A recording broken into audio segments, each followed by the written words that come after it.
Ukraine যুদ্ধ বন্ধে রুশ প্রেসিডেন্ট ভ্লাদিমির পুতিনের মিত্র চীনা প্রেসিডেন্ট শি জিনপিংয়ের সহায়তা চান মার্কিন প্রেসিডেন্ট ডোনাল্ড ট্রাম্প।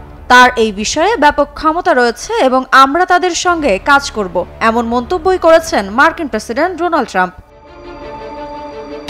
চলতি বছরের শুরুর দিকে সুইজারল্যান্ডের দাভোসে অনুষ্ঠিত বিশ্ব অর্থনৈতিক ফোরামে ট্রাম্প বলেছিলেন, আমি আশা করি চীন আমাদের রাশিয়া ইউক্রেন যুদ্ধ থামাতে সহায়তা করবে। তাদের এই বিষয়ে ব্যাপক ক্ষমতা রয়েছে এবং আমরা তাদের সঙ্গে কাজ করব। ট্রাম্প সে বিষয়ে দাবি করেন, ক্ষমতা গ্রহণের কয়েকদিন আগেই তিনি শি জিনপিংয়ের সঙ্গে ফোনে এ বিষয়ে আলাপ করেছেন। 14 ফেব্রুয়ারি জার্মানির মিউনিখে বার্ষিক নিরাপত্তা সম্মেলনে বিশ্ব নেতাদের উপস্থিতিতে বিষয়টি আবার আলোচনায় আসতে পারে। চীন বরাবরই নিজেকে ইউক্রেন যুদ্ধে শান্তি স্থাপনকারী হিসেবে দেখাতে চেয়েছে। চীনা কর্তৃপক্ষ একটি নিজস্ব শান্তি পরিকল্পনাও উপস্থাপন করেছে, যদিও সেটি বেশ অস্পষ্ট। তবে পশ্চিমা বিশ্ব বরাবরই চীনের এই উদ্যোগকে সন্দেহের চোখে দেখেছে, কারণ বেইজিং দৃঢ়ভাবে মস্কোর পাশে দাঁড়িয়ে আছে, যা চীনের জন্য একটি কঠিন সমীকরণ। কেননা চীন একদিকে ট্রাম্পের সঙ্গে কাজ করে যুক্তরাষ্ট্রের সঙ্গে সম্পর্কের উন্নয়ন করতে পারে, আবার অন্যদিকে রাশিয়ার সঙ্গে সম্পর্ক নষ্ট করা বেইজিংয়ের জন্য কৌশলগতভাবে ক্ষতিকর হতে পারে।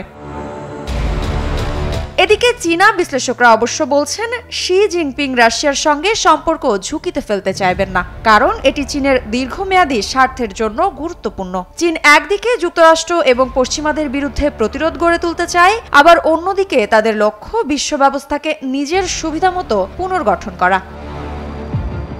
তবে আগামী 14 ফেব্রুয়ারি থেকে শুরু হতে যাওয়া মিউনিখ নিরাপত্তা সম্মেলনে ইউক্রেন যুদ্ধের ভবিষ্যৎ নিয়ে বড় আলোচনা হবে বলে আশা করা হচ্ছে। সেখানে মার্কিন ভাইস প্রেসিডেন্ট জেডি ভ্যান্স ইউক্রেনের প্রেসিডেন্ট ভলোদিমির জেলেনস্কির সঙ্গে বৈঠক করবেন। এই সম্মেলনে চীনের পররাষ্ট্রমন্ত্রী ওয়াং ই বেইজিংয়ের পক্ষ থেকে প্রতিনিধি দল নিয়ে উপস্থিত থাকবেন।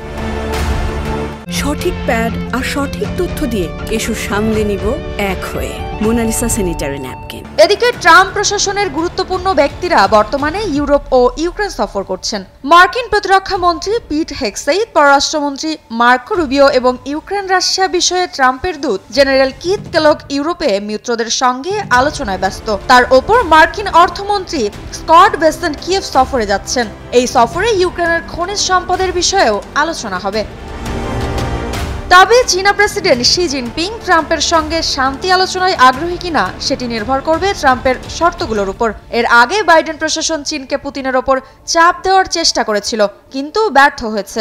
এখন ট্রাম্প তার নিজস্ব উপায়ে চীনকে বোঝানোর চেষ্টা করছেন।